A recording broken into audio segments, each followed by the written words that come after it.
as regards the music, for me, my experience, farmers, is that they're the most musical people on the planet. You know, we go over to somebody's house, farmhouse, always is music, always. Always someone got a guitar. Our friends just 500 meters away on their place, they not only have a guitar, they have saxophones, they have drums, they have the whole 9 yards. And if you go to any farm in Patagonia, for any sort of celebration, whatever, there's always somebody playing music. You know, storytelling is how I started off in the environmental movement. I cycled around Iceland in 1988 because I wanted to be alone, needed time to think about what it is I should do about protecting the Amazon rainforest. No, but in 1988, I was a chauffeur and like in Toronto, driving all over the world, Rolls Royces, and I was watching the planet being destroyed and I wondered what the heck I could do. So I realized I had to be away from all of my life, which was very full. And so I went to Iceland, got a bicycle because I figured in 1988, I never heard of anyone who went to Iceland. So I got a bicycle, figured I'd be alone and cycled around. I hadn't been on a bike for 20 years. It was obviously very difficult, but it was magnificent.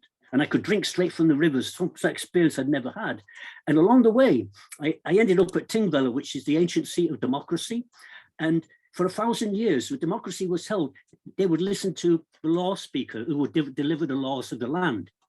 And the community would get together and they would share stories for 2 weeks. And then they would go back to their homes and maybe not see each other for a year. Now, cycling around the country, I realized how difficult that must have been to make that journey. And I realized that the thing that held the democracy together and helped to protect the environment was through the great sagas, the great stories.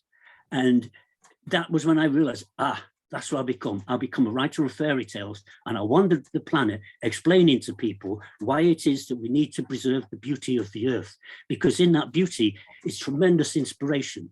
And when we destroy the beauty, we destroy a part of ourselves. And so the thing that's coming across here, which is beginning to come across more, is we need to move. We must never forget the doom and the gloom, you know, like this is happening, but that should only be that much.